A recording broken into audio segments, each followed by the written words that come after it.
Hello everyone, welcome back to practice mock. I hope आप सब बहुत अच्छे होंगे और आप सबकी तैयारी भी बहुत अच्छी चल रही होगी। इतना तो उम्मीद कर ही सकते हैं कि अब एग्जाम इतना पास आ गया तो तैयारी तो अच्छी चल रही होगी। ठीक है, तो अब हम बात करते हैं कि सर हमने लास्ट वीडियो में लास्ट जो क्लास था अपना, हमने उसमें हम लोग बात किए थे स्ट्रेंथ ऑफ मटेरियल की। ठीक है, तो स्टूडेंट का डिमांड भी आ रहा था और अगर देखा जाए एसएससी जेईई का ट्रेंड देखा जाए, हमने एनालिसिस भी किया था एसएससी जेईई के पेपर का, उसका भी वीडियो आपको मिल जाएगा। ठीक है, उसमें हमने एनालिसिस किया था, हमने एक चीज़ पाया था, एक चीज़ मिला था कि सर बीएमसी का जो वेटेज है वो एसएससी जेईई के एग्जाम के पॉइंट ऑफ व्यू से सबसे ज़्यादा वेटेज एसएससी जेईई में बीएमसी सब्जेक्ट का रहने वाला है। ठीक है, तो अगर बीएमसी सब्जेक्ट का सबसे ज़्यादा वेटेज एसएससी जेईई के एग्जाम में है तो अपना सबसे पहला टारगेट क्या होना चाहिए? तो सबसे पहला टारगेट ये होना चाहिए सर, जिस सब्जेक्ट का वेटेज एग्जाम में ज़्यादा है उसको पहले कवर करो, उसको पहले कंप्लीट करो। तो हमने ये देखा कि सर बीएमसी का वेटेज सबसे ज़्यादा है, तो अब हम लोग क्या करेंगे कि सबसे पहले बीएमसी के जो प्रीवियस ईयर क्वेश्चंस हैं, चाहे वो एसएससी जेईई का एग्जाम हो, चाहे वो किसी अदर जेईई का एग्जाम हो, जैसे अपने पास हो गया डीडीए जेईई हो गया, राजस्थान जेईई हो गया, झारखंड जेईई हो गया, इन सारे एग्जाम्स के जितने भी प्रीवियस ईयर क्वेश्चंस है उसमें से जो कॉमन क्वेश्चंस है, ठीक है, उसको हटा के जो एकदम से बिल्कुल नए क्वेश्चंस इसमें है, हम लोग क्या कर रहे हैं, ऐसे क्वेश्चंस का डिस्कशन यहाँ पे कर रहे हैं। ठीक है, तो ये सीरीज जो है आपके यूट्यूब पे जेईई अभ्यास सीरीज के नाम से इसे सर्च कर सकते हो। ठीक है, तो इसमें हम लोग बेसिकली प्रीवियस ईयर क्वेश्चन का डिस्कशन कर रहे हैं। ठीक है, तो हम अपने क्वेश्चन की तरफ चलते हैं कि सर आज हम लोग डिस्कस करने वाले हैं, आज हम डिस्कस करेंगे किसका, बीएमसी का। और बीएमसी में भी अगर हम बीएमसी में भी बात करें कि बीएमसी में हम सबसे पहले कौन सा टॉपिक कवर करने वाले हैं, तो हमने देखो, अगर आप ये देखोगे कि सबसे ज़्यादा इंपॉर्टेंस बीएमसी का है, लेकिन बीएमसी में भी सबसे ज़्यादा इंपॉर्टेंस किस टॉपिक का है, तो आप एक चीज़ देखोगे सर, बिल्डिंग मटेरियल्स में आपको ये सारे सब्जेक्ट, ये सारे टॉपिक कवर करने हैं। ठीक है, ये सारे बिल्डिंग मटेरियल्स हैं जो आपको पढ़ने होते हैं। ठीक है, जैसे आपके पास सीमेंट हो गया, देन आपके पास लाइम हो गया, मोटार हो गया, आपके पास एग्रीगेट हो गया, देन फॉलोड बाई एडमिक्सचर हो गया, वाटर हो गया, कंक्रीट हो गया, ब्रिक्स हो गया, देन आफ्टर रॉक्स हो गया एंड टिम्बर हो गया। तो ये इतने सारे बिल्डिंग मटेरियल्स हैं जो आपको पढ़ने होते हैं। ठीक है, अब अगर हम बात करें कि एग्जाम के पॉइंट ऑफ व्यू से कौन सा मटेरियल ज़्यादा इंपॉर्टेंट है, कौन सा टॉपिक हम पहले कवर करें, बिल्डिंग मटेरियल तो ठीक है, लेकिन बिल्डिंग मटेरियल में भी किस टॉपिक से ज़्यादा क्वेश्चंस बनते हैं, तो अगर हम उसकी बात करें तो सर सबसे पहला, जितना मैंने देखा है कि आपके प्रीवियस ईयर एग्जाम्स में, उसमें अगर मैं बात करूं तो सबसे पहला वेटेज अगर आप देखोगे तो जो सबसे ज़्यादा वेटेज निकल के आता है वो सीमेंट का निकल के आता है। ठीक है, मतलब सबसे ज़्यादा नंबर ऑफ क्वेश्चंस आपसे देखोगे तो सीमेंट से पूछा गया है। ठीक है, सबसे ज़्यादा नंबर ऑफ क्वेश्चंस आपको सीमेंट से पूछा गया है एग्जाम्स में। अब अगर हम सीमेंट की बात करें तो सीमेंट के बाद अगर आप देखोगे ना, तो उसके बाद का जो सबसे ज़्यादा वेटेज है वो आप देखो कंक्रीट का। इवन कभी कभी आप ये भी देख सकते हो कि कंक्रीट का वेटेज सीमेंट से भी ज़्यादा हो सकता है, लेकिन आप अगर मैं एक सीक्वेंस बनाऊं तो इस सीक्वेंस में मैं कंक्रीट के दूसरे नंबर पर रखूंगा कि सीमेंट के बाद जो वेटेज निकल के आता है वो कंक्रीट का निकल के आता है। ठीक है, अब अगर हम उसके बाद बात करें तो आपके पास दो और टॉपिक है जो इंपॉर्टेंट एग्जाम के पॉइंट ऑफ व्यू से। उसके बाद है आपके पास टिम्बर। ठीक है, इसके बाद आपके पास टिम्बर निकल के आता है। देन आफ्टर अगर मैं बात करूँ जेईई के एग्जाम के पॉइंट ऑफ व्यू से, तो अगला टॉपिक निकल के आता है जो इंपॉर्टेंट है वो ब्रिक्स निकल के आता है। ठीक है, इसका मतलब ये हो गया कि सबसे ज़्यादा इंपॉर्टेंट सीमेंट टॉपिक हो गया, देन आफ्टर आपके पास कंक्रीट निकल के आता है, फिर अगर हम बात करें टिम्बर आता है, फिर ब्रिक्स आता है। इसके बाद वाले जो टॉपिक्स हैं ना, ये लीस्ट इंपॉर्टेंट एग्जाम के पॉइंट ऑफ व्यू से। अगर आप देखोगे तो रॉक एंड स्टोन से भी कुछ क्वेश्चन पूछ लिए जाते हैं जेईई के एग्जाम में। अब इसके बाद जो टॉपिक्स बचते हैं उसमें से कभी कभार एक दो क्वेश्चंस पूछ लिए जाते हैं, जरूरी नहीं कि हर बार हर एग्जाम्स में बाकी टॉपिक से क्वेश्चन पूछे जाएं। तो सबसे ज़्यादा इंपॉर्टेंट टॉपिक जो निकल के आता है वो निकल के आता है सीमेंट, कंक्रीट, टिम्बर, फिर एक टॉपिक आपके पास है ब्रिक्स। ठीक है, तो हम अपना जो पढ़ाई का सीक्वेंस रखने वाले हैं, जो क्वेश्चंस कराने का मेरा सीक्वेंस होगा वो वही होगा जो एग्जाम्स में जिसका प्रेफरेंस, एग्जाम में जिसका वेटेज ज़्यादा होता है तो उसको हम लोग पहले प्रेफर करेंगे, उसका प्रेफरेंस पहले रखेंगे, बाकी हम इसी तरीके से उसको कवर कराएंगे। तो पहले आज हम कवर कराएंगे सीमेंट की बात करेंगे। तो आज के लेक्चर में हम लोग सीमेंट पढ़ेंगे, और ये सीमेंट छोटा टॉपिक नहीं, थोड़ा बड़ा टॉपिक है। अगर बड़ा टॉपिक है तो एक क्लास में तो देखो कंप्लीट नहीं हो पाएगा, तो सीमेंट कंप्लीट करेंगे, उसके बाद हम आएंगे कंक्रीट पे, देन आफ्टर आएंगे लोग टिम्बर पे, देन आफ्टर हम पढ़ेंगे ब्रिक्स। उसके बाद जो लास्ट में मिसलिनियस टॉपिक में हम ये सारे टॉपिक एक साथ कवर कर लेंगे, सारे क्वेश्चन हम एक साथ डिस्कस कर लेंगे जितने प्रीवियस ईयर क्वेश्चन है। ठीक है, तो अगर हम बात करें सर सीमेंट की, तो सीमेंट में आपके पास पहला क्वेश्चन है, ठीक है। हम सीमेंट का डिस्कशन यहाँ पे करेंगे, और डिस्कशन हम कैसे करेंगे सर, यहाँ पे पीवाईक्यू क्वेश्चंस डिस्कस हो रहा है, उसके साथ साथ हम क्वेश्चन के साथ साथ क्या करेंगे, उससे रिलेटेड जितने भी कॉन्सेप्ट या जितने भी इंफॉर्मेशन पॉसिबल हो सकता है उसका डिस्कशन हम यहीं पे कर लेंगे, ताकि अगर आपको पहला क्वेश्चन नहीं भी आ रहा हो, पहला क्वेश्चन अगर नहीं भी आए, इसके बाद मैं जो डिस्कशन करूँ उसके बाद वाले क्वेश्चन आपसे लगने चाहिए, ठीक है, उसके बाद के क्वेश्चन आपसे लगने चाहिए, ठीक है। अगर पहला क्वेश्चन देखो यहाँ पे सीमेंट का ये पहला क्वेश्चन है, तो the major ingredients of the Portland cement are, आपको ये बताना है कि सर जो पोर्टलैंड सीमेंट है उसका मेजर इंग्रेडिएंट्स क्या है, ठीक है। तो हम यहाँ पे बात करने वाले सर जो सीमेंट है, जो पोर्टलैंड सीमेंट है, इसके इंग्रेडिएंट्स की बात हम करने वाले हैं, ठीक है। तो आपके पास देखो, सबसे पहले मैं बात करूँ कि सर सीमेंट में कौन कौन से इंग्रेडिएंट्स होते हैं, सीमेंट में कौन कौन से इंग्रेडिएंट्स होते हैं, तो आप इसको अच्छे से देख लो इस टेबल को। देखो, और मैं बात करूँ सर सीमेंट की, अगर एग्जाम के पॉइंट ऑफ व्यू से बोला जाए कि सर सीमेंट टॉपिक में सबसे इंपॉर्टेंट कौन सा टॉपिक है, तो सीमेंट पे जो मैक्स ऑफ द क्वेश्चन बनते हैं वो 3 टॉपिक पे बनते हैं। 3, अगर मैं इसको फर्दर सब टॉपिक्स में डिवाइड करूं तो सीमेंट में आप देखोगे जो पहले टाइप ऑफ द क्वेश्चन बनता है, जो पहले टाइप का क्वेश्चन बनता है वो बनता है किस पे, constituent of the cement, ingredients of the cement, cement में कौन कौन से इंग्रेडिएंट्स यूज होते हैं उस पर पहले टाइप जो क्वेश्चन बनता है, एक तो इन बात पे क्वेश्चन बनता है। दूसरा, अगर हम बात करें तो अगर जो दूसरा टाइप से क्वेश्चन का पूछा जा रहा है वो है बॉक्स कंपाउंड पे, कि ये जो सीमेंट के मैन्युफैक्चर में जो ये बॉक्स कंपाउंड बनते हैं, इस बॉक्स कंपाउंड से रिलेटेड आपसे क्वेश्चंस पूछ लिए जाते हैं। तो ये तो दूसरा टाइप हो गया सीमेंट में, एक तो ये क्वेश्चन पूछेगा। तीसरा क्वेश्चन जो आपके पास पूछेगा वो पूछेगा टेस्टिंग ऑफ सीमेंट पे, सीमेंट में कौन कौन सी टेस्टिंग, देखो सीमेंट में कुछ फील्ड टेस्ट होगा, कुछ लैब टेस्ट होगा, तो आपसे डायरेक्टली इस टेस्ट पे क्वेश्चन पूछ लिया जाएगा। या क्या करेगा, या तो उस टेस्ट में जो इक्विपमेंट्स यूज हो रहे हैं उससे रिलेटेड कुछ क्वेश्चन पूछ ले। तो अगर हम तीसरे टाइप की बात करें सीमेंट में, तो आपसे पूछेगा उस टेस्ट से रिलेटेड कोई क्वेश्चन पूछ सकता है। और लास्ट वन जो सबसे इंपॉर्टेंट है वो है ये कि टाइप ऑफ सीमेंट, जो चौथा टाइप होगा वो क्या होगा, वो टाइप्स ऑफ सीमेंट पे क्वेश्चन बनेगा। तो ये जो चौथे टाइप के क्वेश्चन होते हैं वो टाइप्स ऑफ सीमेंट पे बनेंगे। तो अगर इन चारों से क्वेश्चन बनेंगे तो हमारे पास 4 टेबल है, सिंपल। हमारे पास क्या इन जो चारों टाइप्स के क्वेश्चंस बन रहे हैं आपसे एग्जाम में हमेशा। अगर आप एसएससी जेईई का पीवाईक्यू देखोगे तो most of the question cement में जो पूछा गया इन्हीं 4 सब टॉपिक से पूछा गया है। तो इन्हीं सब टॉपिक्स को हमने क्या किया सर, 4 टेबल में, सबसे सिंपल इसको 4 टेबल में मैंने क्या कर दिया, पूरा समराइज कर दिया। अब अगर आप एग्जाम से पहले अगर इस पीडीएफ को अगर अच्छे से डाउनलोड कर लेते हो तो उस एग्जाम से के पहले अगर आप केवल इस पीडीएफ से गो थ्रू भी हो जाओगे ना, तो आपके पास मैं यही करने वाला हूं कि आपसे हर टॉपिक में क्या करने वाला हूं, हर टॉपिक्स में कुछ टेबल्स लेके आऊंगा और उस टेबल में सारे इन्फॉर्मेशन को समराइज कर दिया जाएगा। इससे क्या होगा कि सबसे कम टाइम में आप बस टेबल रीड कर जाओ ढंग से। आप अगर टेबल को ढंग से रीड कर जाओ, समझ के रीड कर जाओ, एक एक पॉइंट को रिलेट कर ले जाओ, तो आपसे एग्जाम में क्वेश्चंस निकल जाएंगे। सिंपल सा बात है, आपको इससे ज़्यादा पढ़ने की जरूरत नहीं है। तो अगर हम बात करें सर इंग्रेडिएंट ऑफ सीमेंट की, कि सीमेंट में कौन कौन से इंग्रेडिएंट्स यूज होते हैं, ठीक है। तो देखो सीमेंट में जो इंग्रेडिएंट्स होते हैं वो यही है। आपके पास जो इंग्रेडिएंट्स है, पहले लाइम आता है, फिर आपके पास सिलिका है, देन एल्युमिनियम है, एल्यूमिना है, देन आपके पास आयरन ऑक्साइड है। फिर अगर हम अगले स्लाइड पे जाएं तो आपके पास टेबल निकल के आता है मैग्नीशिया का है, देन आपके पास सल्फर है, देन इसके बाद सल्फर के बाद आपके पास क्या एल्कली है, एल्कली में क्या, एल्कली में भी सोडा एंड पोटास है, देन उसके बाद कैल्शियम सल्फेट भी है, ठीक है।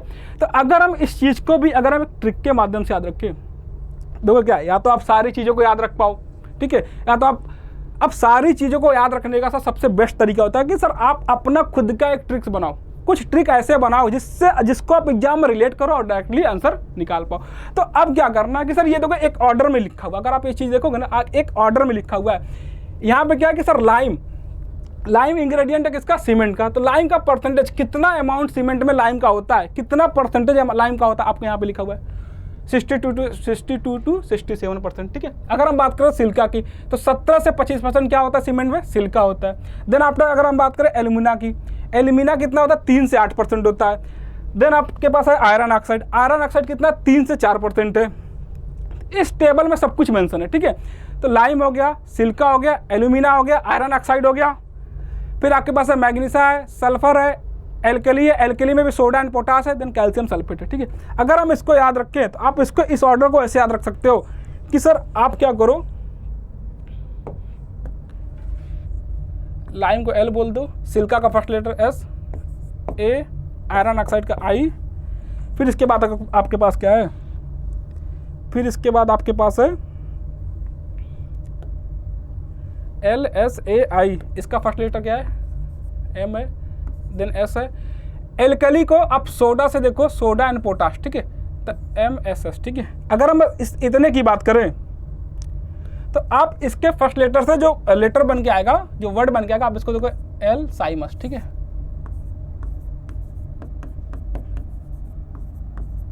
अगर आप इसको ध्यान रख लेते हो, ठीक है, अगर आप इसको ध्यान रख लेते हो तो आप ये ऑर्डर, आपको ये ऑर्डर ध्यान में आ जाएगा। ठीक है, अगर आपको ये ऑर्डर ध्यान में आ जाएगा तो आपको ये समझ में आ जाएगा कि एल साइमस में एल किसके, लाइम के लिए, एस किसके लिए, सिल्का के लिए, देन ए किसके लिए, एल्यूमिना के लिए, iron oxide, magnesia, sulphur, then soda and potash. ठीक है, लास्ट वाला किसके लिए, सोडा के लिए। ठीक है, अब अगर ये चीज पता है आपको, ठीक है, आप सिंपल ये देख पाओगे, सबसे पहले आपको ऑर्डर पता चल जाएगा कि जो सीमेंट में इंग्रेडिएंट्स है उसमें सबसे ज्यादा अमाउंट किसका निकल के आता, तो निकल के आता लाइम का। और लाइम का कितना है, लाइम है इसमें 62 से 67%। देन आफ्टर आपके पास सिल्का कितना 17 से 25% है। एल्यूमिना कितना 3 से 8% है। आयरन ऑक्साइड कितना है 3 से 4% है। ठीक है, उसके बाद आप देखोगे कि आयरन ऑक्साइड के बाद आप देखोगे कि मैग्नीशिया कितना 3 से 4% है। देन सल्फर कितना, सल्फर किस फॉर्म में होता है, सल्फर ट्राईऑक्साइड के फॉर्म में। सल्फर ट्राईऑक्साइड के फॉर्म में जो सल्फर है वो कितना परसेंट, 1 से 3% है। देन सोडा एंड पोटास कितना, लेस देन 1% है। और कैल्शियम सल्फेट कितना, 3 से 4% है। ठीक है, कैल्शियम सल्फेट को आप अलग से याद रखो। कैल्शियम सल्फेट ये जिप्सम के फॉर्म में यहाँ पे सीमेंट में आपको देखने को मिल जाएगा। तो आप सबसे पहले इस ऑर्डर को याद रख लो। किससे याद रखोगे, एल साइमस याद रखो, आपको ऑर्डर ध्यान आ जाएगा कि एल साइमस से आपको ऑर्डर ध्यान आ जाएगा। अब इसके बाद आप ध्यान दो, अब इसके बाद जो आपका टास्क होना चाहिए वो होना चाहिए इसके परसेंटेज को याद रख पाना। तो आप एक बात समझो कि सर पहले ये बता दो कि सर सबसे ज़्यादा परसेंटेज किसका होना चाहिए। तो सर एक बात मुझे बताओ कि अगर हम बात करें सर सीमेंट क्या है, सीमेंट एक बाइंडिंग मटेरियल, एक मटेरियल है जो बाइंडिंग प्रॉपर्टी शो करता है। और अगर हम सीमेंट से पहले कौन सी मटेरियल यूज करते थे जो बाइंडिंग प्रॉपर्टी शो करे, तो सीमेंट के जगह पे हम पहले क्या यूज करते थे लाइम इटसेल्फ, लाइम खुद ही केवल क्या प्रॉपर्टी, अकेले ही ये क्या शो करता है, बाइंडिंग प्रॉपर्टी शो कर जाता है। तो लाइम को ही मॉडिफाई करके हमने सीमेंट बनाया। इसका मतलब अगर लाइम खुद बाइंडिंग प्रॉपर्टी शो करता है, सीमेंट की जगह पर हम पहले लाइम यूज करते हैं, इसका मतलब सीमेंट में अगर लाइम है तो सबसे ज़्यादा स्ट्रेंथ कौन प्रोवाइड करेगा, लाइम प्रोवाइड करेगा। और सबसे ज़्यादा स्ट्रेंथ लाइम प्रोवाइड करता है, तो लाइम का हम सबसे ज़्यादा परसेंटेज भी किसका रखते हैं, लाइम का। ठीक है, देन सिल्का है 17 से 25, देन आपके पास एल्यूमिना है, देन आपके पास आयरन ऑक्साइड है। ठीक है, अब अगर हम बात करें कि सर हर मटेरियल, ये इतने सारे इंग्रेडिएंट्स है, ये कौन कौन सी प्रॉपर्टीज शो करते हैं। ठीक है, तो अगर हम लाइम की बात करें तो ये इम्पार्ट क्या करता है, अगर हम लाइम की बात करें तो लाइम मटेरियल में स्ट्रेंथ इम्पार्ट करता है और साउंडनेस इम्पार्ट करता है। ठीक है, लाइम क्या इम्पार्ट करता है, लाइम इम्पार्ट करता है स्ट्रेंथ एंड साउंडनेस। तो अगर हम बात करें सर स्ट्रेंथ क्या होता है, अभी आपने स्ट्रेंथ आप मटेरियल में चीज़ पढ़ा था कि स्ट्रेंथ क्या होता है, ये बहुत बेसिक बात है। स्ट्रेंथ क्या होता है, स्ट्रेंथ होता है क्या, ability of material to resist gradual loading. जो ग्रेजुअल लोडिंग के अगेंस्ट जो रेजिस्टेंस देखने को मिलता है वही क्या होता है, स्ट्रेंथ होता है। इसको हम बोल सकते हैं क्या, ये क्या होता है, रेजिस्टेंस अगेंस्ट कौन सा लोडिंग, ग्रेजुअल लोडिंग है,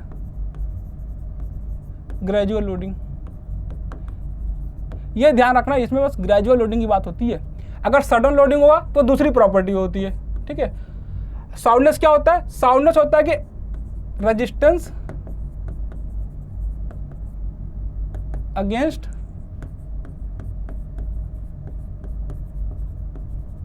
वॉल्यूम चेंज।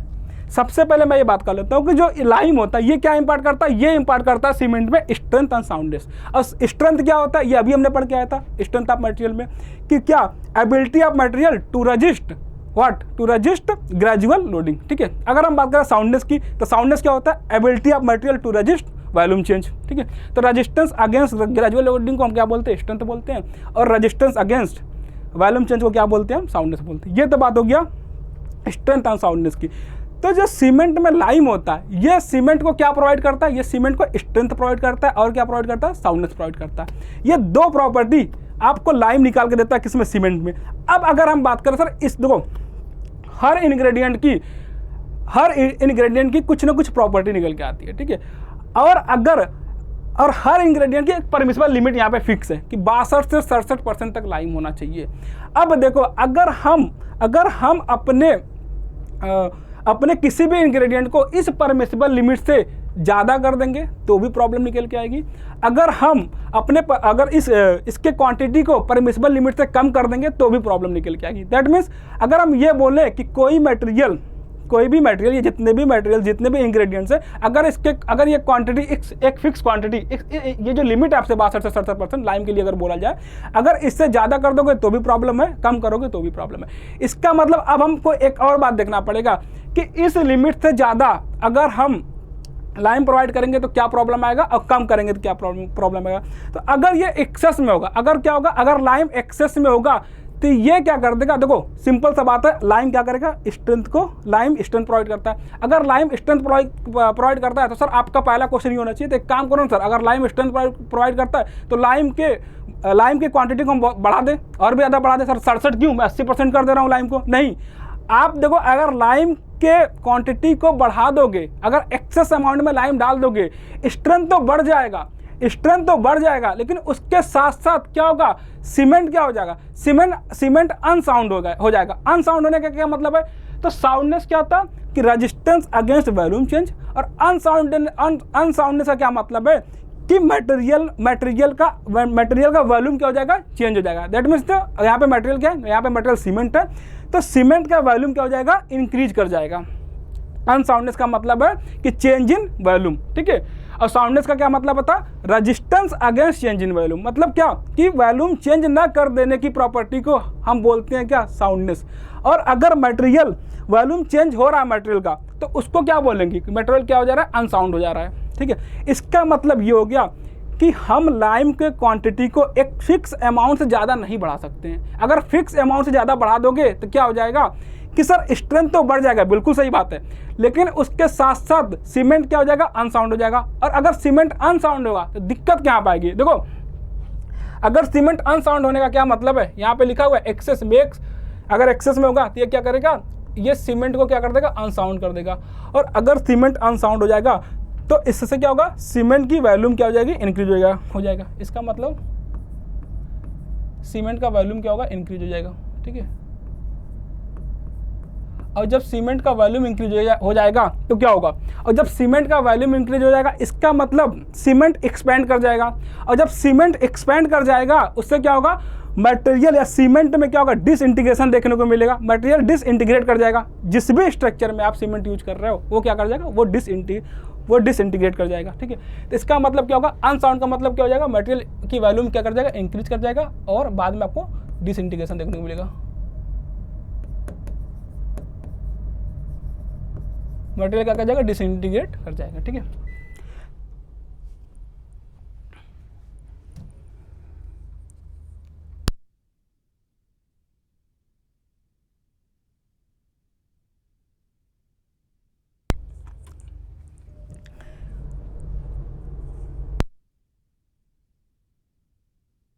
इसका मतलब ये हुआ कि हम हर इंग्रेडिएंट का एक परमिसिबल लिमिट है जो आपको यहाँ पे मेंशन है।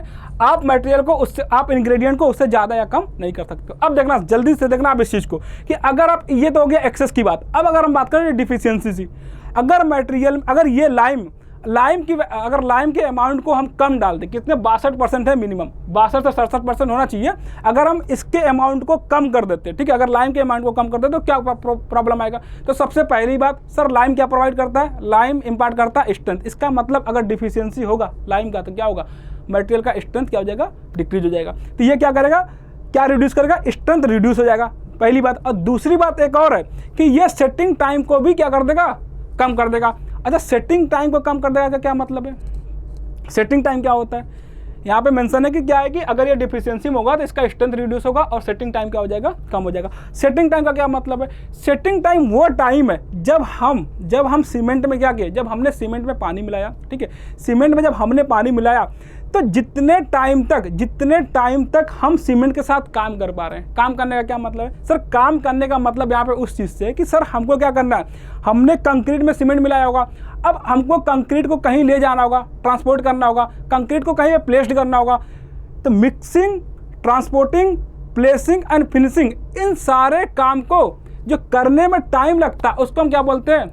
मटेरियल सीमेंट की सेटिंग टाइम। मतलब ये सेटिंग टाइम क्या है कि मटेरियल जब तक अपने प्लास्टिसिटी को क्या कर देता है, लूज कर देता है। मटेरियल क्या करता है, मटेरियल में जब हम पानी मिलाते हैं हाइड्रेशन स्टार्ट होता है और मटेरियल जब अपने जितने टाइम में अपने प्लास्टिसिटी को क्या करता है, लूज करता है। इस टाइम को हम क्या बोलते हैं? इस टाइम को बोलते हैं क्या? सीमेंट का सेटिंग टाइम बोलते हैं।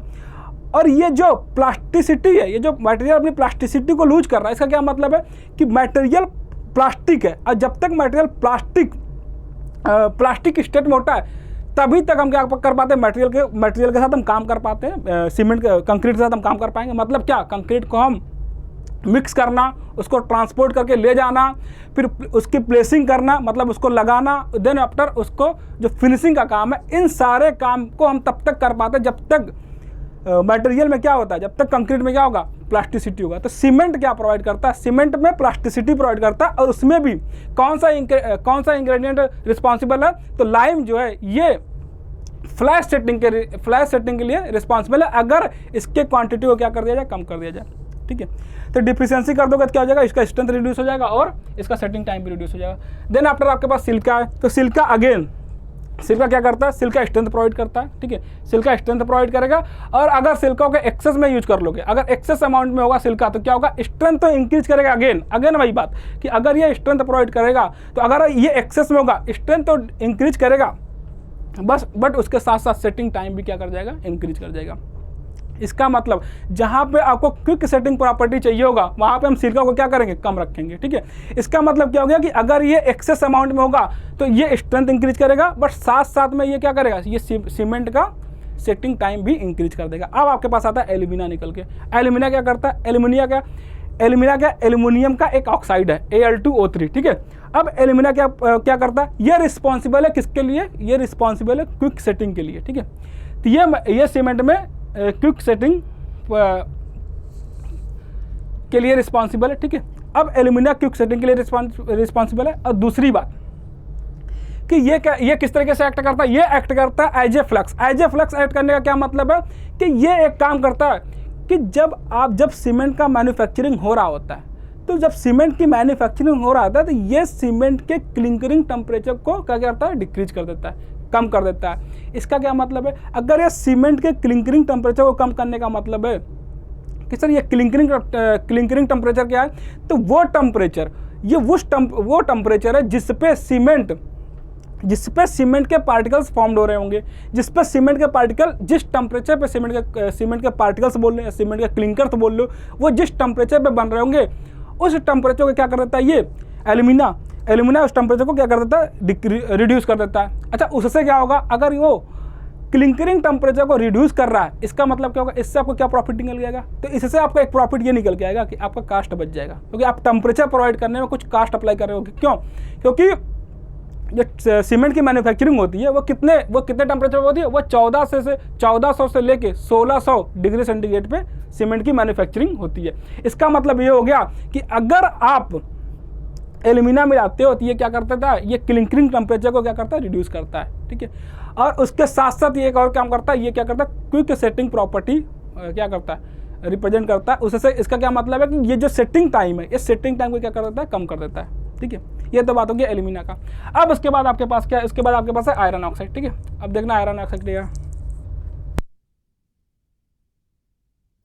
तो आयरन ऑक्साइड भी आपको स्ट्रेंथ प्रोवाइड करेगा। ठीक है, ये स्ट्रेंथ प्रोवाइड करता है, हार्डनेस प्रोवाइड करता है और कलर प्रोवाइड करता है। ठीक है, अगर हम बात करें कि किसका, आयरन ऑक्साइड का, तो आयरन ऑक्साइड भी आपको स्ट्रेंथ प्रोवाइड करता है। ठीक है, हार्डनेस प्रोवाइड करता है और कलर प्रोवाइड करता है। कलर में भी कौन सा, ये प्रोवाइड करता है रेडिश ब्राउन कलर प्रोवाइड करेगा। ठीक है, और इसका अमाउंट 3 से 8% होता है। तो अगर आपको एल्यूमिना की क्वांटिटी बढ़ा दोगे तो पहला काम ये करेगा, ये क्विक सेटिंग प्रॉपर्टी एग्जिबिट करता है। इसका मतलब क्या है, ये सेटिंग टाइम को क्या कर देगा, बहुत कम कर देगा। दूसरी बात क्या है, ये क्या करता है, एज ए फ्लक्स एक्ट करता है। और इसका क्या मतलब है, ये रिड्यूसिंग, ये क्या करता है, क्लिंकरिंग टेम्परेचर को रिड्यूस कर देता है। अगला क्या कि अगर हम एल्यूमिना के अमाउंट को बढ़ा दिए, इसका जो परमिसिबल लिमिट है, अगर हम उस लिमिट से ज़्यादा क्वांटिटी यूज कर लिए तो प्रॉब्लम आएगा क्या, इसका स्ट्रेंथ रिड्यूस हो जाता है। ठीक है, तो एल्यूमिना को अगर हम एक्सेस अमाउंट में यूज करेंगे तो क्या हो जाएगा, एल्यूमिना का स्ट्रेंथ क्या हो जाएगा, रिड्यूस हो जाएगा। ठीक है, अब आपके पास है iron oxide. Iron oxide again देखो, आयरन ऑक्साइड जो है ना वो डायरेक्टली स्ट्रेंथ प्रोवाइड नहीं करता है। डायरेक्टली स्ट्रेंथ के लिए कौन सा रिस्पॉन्सिबल है, लाइम और सिलिका। लाइम और सिलिका क्या करता है, डायरेक्टली स्ट्रेंथ को प्रोवाइड करता है। लेकिन ये क्या करता है, आयरन ऑक्साइड जो है वो डायरेक्टली स्ट्रेंथ को नहीं प्रोवाइड करता है। ये क्या करता है, ये हेल्प करता है जो सीमेंट के पार्टिकल्स है, जो सीमेंट में हाइड्रेशन प्रोसेस हो रहा होता है, वो इस हाइड्रेशन प्रोसेस को क्या करता है, तेज करता है। इससे क्या हो जाता है कि मतलब ये इनडायरेक्टली क्या करता है, स्ट्रेंथ और हार्डनेस प्रोवाइड करता है। और इसका एक और काम है, इसकी वजह से क्या होता है, आपको जो सीमेंट में रेडिश ब्राउन कलर का जो स्टेन देखने को मिलता है, वो जो शेडेड कलर मिलता है रेडिश ब्राउन कलर का, वो किसकी वजह से मिलता है, वो आयरन ऑक्साइड की वजह से मिलता है। दूसरा बात अगर हम बात करें कि सर आयरन ऑक्साइड और क्या काम करता है, तो ये जो डिफरेंट इंग्रेडिएंट्स हैं, आप जो यूज किए लाइम, सिलिका, एल्यूमिना, इन सारे के फ्यूजन में भी ये हेल्प करता है। आयरन ऑक्साइड इन जो सारे इंग्रेडिएंट्स हैं, इनके फ्यूजन में भी आयरन ऑक्साइड हेल्प करता है। ठीक है, इसका हो गया काम आयरन ऑक्साइड का। अब आप देखोगे मैग्नीशिया क्या है, मैग्नीशिया सेम प्रॉपर्टी जो आपके पास आयरन ऑक्साइड की प्रॉपर्टी थी, वही सेम प्रॉपर्टी इसमें है। बस अगर हम इसके कलर की बात करें तो ये येलोइश कलर शो करता है। येलोइश कलर कौन देता है, मैग्नीशिया देता है। और ये क्या करता है, अगेन अगर हम मैग्नीशिया को एक्सेस अमाउंट में यूज कर लेंगे तो ये क्या कर देगा, सीमेंट को अनसाउंड कर देगा। ठीक है, अगर हम एक्सेस अमाउंट में यूज करेंगे तो ये सीमेंट को अनसाउंड कर देता है। तो आपके पास अभी तक कितने मटेरियल्स, कितने इंग्रेडिएंट्स निकल के आए जो सीमेंट में अनसाउंडनेस कॉज करता है। तो पहला जो था वो लाइम था। अगर हम लाइम की क्वांटिटी को बढ़ा दें, ठीक है, अगर हम एक्सेस अमाउंट में लाइम की क्वांटिटी यूज कर लें तो सीमेंट क्या हो जाएगा, सीमेंट अनसाउंड हो जाएगा। तो पहला तो आपको निकल के आया था क्या, लाइम। और दूसरा क्या था कि लाइम क्या करता है, सीमेंट में अनसाउंडनेस कॉज करता है। दूसरा मैग्नीशिया भी आपको क्या करता है, सीमेंट में अनसाउंडनेस कॉज करता है। ठीक है, अब अगर हम अगला बात करें सर सल्फर की, सल्फर क्या करता है, तो सल्फर भी सीमेंट में अनसाउंडनेस कॉज करता है। ठीक है, अब ये क्यों कॉज करता है, इसका मैकेनिज्म क्या, मैं मैकेनिज्म पे अभी नहीं जा रहा हूँ। ठीक है, मैकेनिज्म का डिस्कशन हम बाद में करेंगे, जब हम कभी थ्योरी क्लास कर रहे होंगे तो हम वहाँ पे मैकेनिज्म का डिस्कशन करेंगे। बट अभी के लिए, क्योंकि अब एग्जाम बहुत पास है, तो अभी इंपॉर्टेंट है कि आपके ज़्यादा से ज़्यादा नंबर ऑफ क्वेश्चन यहाँ पे कवर करवाए जाए। ठीक है, तो अभी के लिए हम कुछ ट्रिक के माध्यम से, कुछ रट के, कुछ समझ के चीज़ों को आगे बढ़ेंगे ताकि आपके ज़्यादा से ज़्यादा क्वेश्चन क्या हो, कवर हो। तो अगर हम बात करें सल्फर की, तो सल्फर क्या करता है, ये भी सीमेंट को अनसाउंड बनाता है। ठीक है, दैट मीन्स ये सल्फर भी वॉल्यूम को क्या कराता है, इंक्रीज कराता है। ठीक है, ये तो बात हो गया सल्फर का। अब अगर हम बात करें एल्केली का, दैट मीन्स सोडा और पोटास। ठीक है, ये क्या करता है, देखो ये मटेरियल में एफ्लोरेसेंस कॉज करता है। एफ्लोरेसेंस का क्या मतलब है कि आपने कभी देखा होगा कि सर किसी स्ट्रक्चर पे आपने देखा होगा कि सर उस पर कुछ ग्रीनिश बोल दो या कुछ ग्रीनिश कलर के कुछ स्टेन देखने को मिलते हैं। ठीक है, कुछ ग्रीनिश कलर के आपको स्टेन देखने को मिलते हैं, वही क्या होता है, वही एफ्लोरेसेंस होता है। ये मतलब अगर हम बात करें सोडा पोटास की, तो ये मटेरियल में क्या कॉज करता है, ये मटेरियल से एफ्लोरेसेंस कॉज करता है। ठीक है, और एफ्लोरेसेंस कॉज करता है, और इसकी वजह से आपको स्ट्रक्चर में क्रैकिंग देखने को मिल जाता है। अच्छा, क्रैकिंग देखने के लिए क्यों मिलता है कि ये जो एल्केली है, ये एल्केली और एग्रीगेट का एक रिएक्शन होता है। ठीक है, एल्केली एग्रीगेट के बीच का जो रिएक्शन होता है वो बहुत एक्सपेंसिव रिएक्शन होता है। एक्सपेंसिव रिएक्शन का क्या मतलब होता है, इसका मतलब ये हो गया, एक्सपेंसिव यहाँ पे महंगा वाला एक्सपेंसिव नहीं है, इसका मतलब यहाँ पे कि वॉल्यूम क्या कर जाता है, इंक्रीज करता है। एल्केली और एग्रीगेट के बीच जो रिएक्शन होता है उससे सीमेंट का वॉल्यूम इंक्रीज कर जाता है, और जब सीमेंट का वॉल्यूम इंक्रीज करता है तो ये सीमेंट में क्या कॉज करता है, ये सीमेंट में क्रैकिंग कॉज करता है। ठीक है, इसकी वजह से सीमेंट क्या करता है, क्रैक कर जाता है। अगर हम ये एक और बात, ये क्या करता है, ये जो सेटिंग है इसका जो सीमेंट की जो सेटिंग प्रॉपर्टी है इसको एक्सेलरेट कर देता है। एक्सेलरेट करने का क्या मतलब है, सेटिंग को accelerate the setting of cement paste. Cement paste का जो सेटिंग है इसको एक्सेलरेट करता है। इसका मतलब सेटिंग टाइम को क्या करता है, कम कर देता है। ठीक है, सेटिंग को एक्सेलरेट करने का क्या मतलब है, जल्दी सेट करा देता है। जल्दी सेट कराने का मतलब ये है कि सेटिंग टाइम क्या हो जाता है, कम हो जाता है। ठीक है, इसका तो मतलब ये हो गया। ठीक है, तो लास्ट में क्या, लास्ट में देखो कैल्शियम सल्फेट है। ठीक है, कैल्शियम सल्फेट का क्या काम है, कैल्शियम सल्फेट को हम जिप्सम के फॉर्म में कैल्शियम सल्फेट को हम ऐड करते हैं। ठीक है, जिप्सम के फॉर्म में कैल्शियम सल्फेट क्या होता है, ये इंग्रेडिएंट पाया जाता है। ठीक है, और ये क्या करता है, इनिशियल सेटिंग टाइम को इंक्रीज कर देता है। ठीक है, अब एक और बात समझना, अभी तक अगर हमने जितना भी बात करा था, ठीक है, अभी तक जितना भी बात करा था, चाहे वो पीछे देखना, अगर हम बात करें यहाँ पे स्ट्रेंथ की, जब तक आपसे कुछ ना बोला जाए, चाहे वो स्ट्रेंथ हो चाहे वो सेटिंग टाइम हो, तब तक मैं बात कर रहा हूँ कि सर वो final strength, final ultimate strength की बात चल रहा है। मतलब अगर लाइम इम्पार्ट करता है स्ट्रेंथ में किस स्ट्रेंथ की बात कर रहे हैं, हम फाइनल स्ट्रेंथ की बात कर रहे हैं, अल्टीमेट स्ट्रेंथ की बात कर रहे हैं। ठीक है, दैट मीन्स अगर हम ये बोल रहे हैं कि लाइम क्या करता है, इम्पार्ट करता है, स्ट्रेंथ इम्पार्ट करता है। ठीक है, इसका मतलब हम अल्टीमेट स्ट्रेंथ की बात कर रहे हैं। अगर हम बात करें कि ये क्या करता है, अगर इसकी डिफिशियंसी की वजह से क्या होता है, स्ट्रेंथ इसका रिड्यूस हो रहा है एंड सेटिंग टाइम भी रिड्यूस हो रहा है। इसका मतलब ये हो गया कि हम किस स्ट्रेंथ की बात कर रहे हैं, अल्टीमेट स्ट्रेंथ की बात कर रहे हैं। और सेटिंग टाइम बोला जा रहा है, इसका मतलब हम किसकी बात कर रहे हैं, फाइनल सेटिंग टाइम की बात कर रहे हैं। अब यहाँ पे देखो स्पेसिफिक मेंशन है कि क्या मेंशन है, जो कैल्शियम सल्फेट है, दैट मीन्स हम जिप्सम बोलते हैं, जिप्सम के फॉर्म में हम कैल्शियम सल्फेट को यूज करते हैं। ठीक है, ये जो जिप्सम है ये क्या करता है, ये इंक्रीज कराता है किसको, इनिशियल सेटिंग टाइम को। ये इनिशियल सेटिंग टाइम को इंक्रीज कराता है, ना कि फाइनल सेटिंग टाइम को। ये एक चीज़ यहाँ पे ध्यान देना। अच्छा, इनिशियल सेटिंग टाइम इंक्रीज कराने का क्या मतलब है, इनिशियल सेटिंग टाइम इंक्रीज कराने का क्या मतलब है, इसका मतलब क्या है कि इसके सेटिंग को ये क्या करता है, यहाँ पे क्या करता था, ये एक्सेलरेट कर रहा है सेटिंग को, जो सेटिंग है सीमेंट पेस्ट का उसको एक्सेलरेट कर रहा है। यहाँ पे क्या कर रहा है, ठीक है, ये लेट से सेटिंग करवा रहा है सीमेंट का। अगर ये जिप्सम हम तब ऐड करते हैं जब आपको ज़्यादा टाइम के लिए उसकी मतलब सीमेंट की जो प्लास्टिसिटी आपको ज़्यादा टाइम के लिए चाहिए होगा, तब हम वहाँ पे जिप्सम ऐड करते हैं। तो जिप्सम क्या काज करता है, ये जिप्सम काज करता है, इसके रिस्पॉन्सिबल है किसके लिए, इनिशियल सेटिंग टाइम को क्या करता है, बढ़ा देता है। ठीक है, तो एज ए रिटार्डर आप बोल सकते हो, एज ए रिटार्डर यूज करते हैं हम किसको, जिप्सम को। ठीक है, तो ये तो बात हो गया कि आपके जितने भी इंग्रेडिएंट्स हैं उनकी बात हो गई कि ये इतने सारे इंग्रेडिएंट्स आपको सीमेंट में देखने को मिलते हैं। ठीक है, ये इंग्रेडिएंट्स हो गए, इसकी प्रॉपर्टीज की बात हो गया। ठीक है, और इसके कितने परसेंटेज, देखो ये बहुत हार्ड एंड फास्ट रूल नहीं है कि ये 62 से 67% ही होना चाहिए, थोड़ा 1-2% ये वैरी भी कर सकता है। ये बहुत फिक्स नहीं है, ये परसेंटेज बहुत ज़्यादा फिक्स नहीं है, ये 62 से 67 के आसपास निकल के आता है, ये 1-2% से वैरी भी कर सकता है। तो अगर आपको एग्जाम में 1-2% ज़्यादा ऊपर नीचे मिलता है तो आपको पैनिक नहीं होना है। ठीक है, आपको क्या करना है कि अगर 62 से 67% के आसपास का मतलब ये हो गया कि कभी 60% भी दे सकता है और कभी 67 के बाद 65%, 68% भी दे सकता है। ठीक है, तो ये बहुत फिक्स अमाउंट नहीं है, थोड़ा बहुत वेरिएशन इसमें चलता है। ठीक है, अब हम आते हैं अपने क्वेश्चन पे। ठीक है, क्वेश्चन क्या था अपने पास, अब अगर हम क्वेश्चन की बात करें, क्वेश्चन क्या था अपने पास, क्वेश्चन में आपसे ये पूछा गया कि major ingredients of Portland cement, तो सबसे ज़्यादा परसेंटेज किसका निकल के आता है पोर्टलैंड सीमेंट में। तभी हमने देखा था कि सर लाइम, अभी हमने क्या देखा था, जो लाइम का परसेंटेज था वो कितना था, आपके पास क्या था,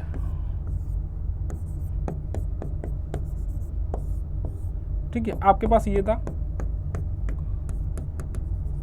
लाइम, इसका परसेंटेज कितना था, 62 से लेके 67%। ठीक है, दूसरा क्या था,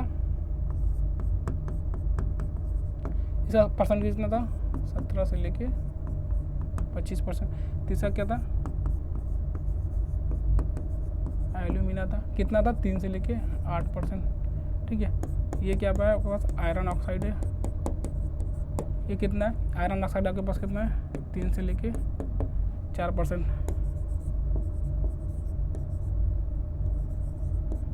मैग्नीशिया कितना है, मैग्नीशिया भी आपके पास निकल गया था कितना, 3 से लेके 4%। देन आपके पास सल्फर है,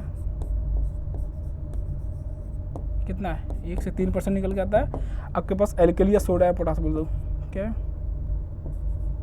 सोडा एंड पोटास, ये निकल गया था 0.2% से लेके 0.1% तक। ठीक है, तो मोस्ट ऑफ द क्वेश्चन, बहुत सारे क्वेश्चन तो बस इस पे पूछ लिया गया है कि कितना किसका इंग्रेडिएंट का कितना अमाउंट, कभी परसेंटेज के फॉर्म में पूछ लिया है, कभी डायरेक्ट पूछ लिया है। तो आपका क्या हो गया, मेजर इंग्रेडिएंट क्या हो गया, लाइम और सिलिका। और यही क्या प्रोवाइड करता है, यही सीमेंट को स्ट्रेंथ प्रोवाइड करता है। जो स्ट्रेंथ कॉज करता है वो यही कॉज करता है। मैक्स ऑफ द स्ट्रेंथ आपको देखने को मिलेगा लाइम और सिलिका की वजह से, ठीक है। तो द मेजर इंग्रेडिएंट क्या हो गया, लाइम और सिलिका, ठीक है। ठीक है, अब हम अगले नेक्स्ट क्वेश्चन पे चलते हैं। नेक्स्ट क्वेश्चन आपके पास क्या है, तो मोस्ट ऑफ द क्वेश्चन आपको अगर इंग्रेडिएंट से बनना होगा तो ये जो टेबल है, आप अगर एक बार अच्छे से टेबल को रीड कर गए तो आपको मैक्सिमम क्वेश्चन यहीं से निकल जाने अगर आपसे इंग्रेडिएंट पे क्वेश्चन बना सीमेंट के, ठीक है। दूसरा क्वेश्चन क्या है, for the manufacturer Portland cement the proportion of raw material use to, आपसे प्रोपोर्शन के फॉर्म में पूछ लिया, परसेंटेज के फॉर्म में पूछ लिया, सेम बात है। और मैं यहाँ पे तो बस आपको मैं एक और दो क्वेश्चन दिखा रहा हूँ, ठीक है। आप अगर देखोगे ना प्रीवियस पेपर में आपको बार बार के क्वेश्चन इससे मिल जाएंगे, मतलब बहुत सारे अगर सीमेंट से क्वेश्चन बन रहे हैं इन्हीं 3 टेबल पे बनेंगे, जो मैं आपको 3 टेबल दिखाने वाला हूँ। पहला तो ये टेबल था इंग्रेडिएंट पे, अब अगला जो टेबल होगा आपका किस पे होगा, बॉक्स कंपाउंड पे होगा। तो इन्हीं 3, अब बाकी क्या होगा, ठीक है। उसके बाद हम टेस्टिंग देखेंगे, देन आफ्टर हम क्या देखेंगे, टाइप्स ऑफ सीमेंट देखेंगे। आपके ये जो 4 टेबल निकल के आएंगे, इन्हीं 4 टेबल से सारे मोस्ट ऑफ द क्वेश्चन आपको वहाँ से एग्जाम में बन जाने हैं, ठीक है। अब अगर हम बात करें अगला क्वेश्चन क्या है, तो आप देख लो यहाँ पे क्या पूछा जा रहा है, पोर्टलैंड सीमेंट है, प्रोपोर्शन ऑफ रॉ मटेरियल क्या पूछा जा रहा है, रॉ मटेरियल प्रोपोर्शन। तो क्या हो गया, लाइम हो गया 63%, then silica 22%, and other amount is 15%। 70% तो नहीं होता है, देन लाइम 20% तो नहीं, 40% नहीं होता है। तो पहला ही ऑप्शन सही हो गया, 62 से 67% के बीच में होता है लाइम, तो 63 हो गया। सिलिका क्या होगा, 70 से 25% के बीच में होता है। देन आपका जो बच गया वो क्या हो गया, अदर्स मटेरियल्स हो गए, ठीक है। तो आपको पास क्या हो गया, पहला ही आंसर क्या हो गया, सही हो गया, ठीक है। पहला ही ऑप्शन क्या हो गया, सही हो गया, ठीक है। अगला क्वेश्चन देखना, अगला क्वेश्चन क्या है, the compound of cement which reacts immediately with water and set first, ठीक है। क्या पूछा गया कि कंपाउंड ऑफ सीमेंट कौन सा कंपाउंड है जो वाटर से सबसे पहले रिएक्ट करता है और सबसे पहले सेट कर जाता है, ठीक है। आपसे ये पूछा गया है। अब ऑप्शन चेक कर लो, ऑप्शन क्या है, ऑप्शन आपके पास है क्या, tri calcium silicate, then tri calcium aluminate, then di calcium silicate, और लास्ट ऑप्शन क्या, ऑल ऑफ द अबव, ठीक है। अब ये किस पे क्वेश्चन, ये क्वेश्चन है बॉक्स कंपाउंड पे, किस पे, बॉक्स कंपाउंड पे। तो अगर हम बात करें सर बॉक्स कंपाउंड क्या है, ठीक है, अगर हम बात करें सर बॉक्स कंपाउंड क्या है, अब कितने टाइप्स का बॉक्स कंपाउंड आपको देखने को मिलेगा, ठीक है। अब एक बात समझो, ये सीमेंट बनता कैसे, अगर मैं बात करूं कि सीमेंट बनता कैसे, तो सीमेंट बनाने के लिए हम क्या करते हैं कि अपने पास कुछ कैल्सीरियस कंपाउंड होते हैं और कुछ अर्जिलिसियस कंपाउंड होते हैं। हम क्या करते हैं, इस कैल्सीरियस कंपाउंड और इस अर्जिलिसियस कंपाउंड को क्या करते हैं, मिक्स करते हैं, ग्राइंड करते हैं, फिर बहुत ही हाई टेम्परेचर 1400 डिग्री से लेके 1600 डिग्री तक के टेम्परेचर पर हम इसको क्या करते हैं, बर्न करते हैं। इस बर्निंग के बाद जो मटेरियल फॉर्म होता है वो क्या फॉर्म होता है, बहुत ही कॉम्प्लेक्स केमिकल कंपाउंड फॉर्म्स होते हैं, ठीक है। सीमेंट के मैन्युफैक्चर में जब हम कैल्सीरियस कंपाउंड और अर्जिलिसियस कंपाउंड को हम क्या करते हैं, मिक्स करते हैं और उसको बर्न करते हैं बहुत ही हाई टेम्परेचर पे, 1400 डिग्री से लेके 1600 डिग्री का जो टेम्परेचर है, उसमें आपको कुछ केमिकल्स कंपाउंड मिलेंगे, बहुत ही कॉम्प्लेक्स केमिकल कंपाउंड्स वो मिलते हैं। और इस केमिकल कंपाउंड को सबसे पहले ऑब्जर्व करा था किसने, बॉक्स ने करा था। देखो बॉक्स कोई टर्म्स नहीं है, बॉक्स क्या एक साइंटिस्ट का नाम है। तो सबसे पहले जो कॉम्प्लेक्स केमिकल कंपाउंड फॉर्म्ड हुए थे किसमें, मैन्युफैक्चरिंग ऑफ सीमेंट के मैन्युफैक्चरिंग में, इसको सबसे पहले ऑब्जर्व करा था किसने, बॉक्स ने। तो उन्हीं के नाम पे इस कंपाउंड का नाम रखा गया बॉक्स कंपाउंड, ठीक है। ये तो बात हुआ बॉक्स कंपाउंड का। अब कितने कॉम्प्लेक्स कंपाउंड बन के आते हैं, जी कितने बॉक्स कंपाउंड आपके पास निकल के आते हैं, वो आपके पास यहाँ मेंशन है। आप इस टेबल के बाद ढंग से पढ़ लो, आपका एग्जाम में काम चल जाएगा, ठीक है।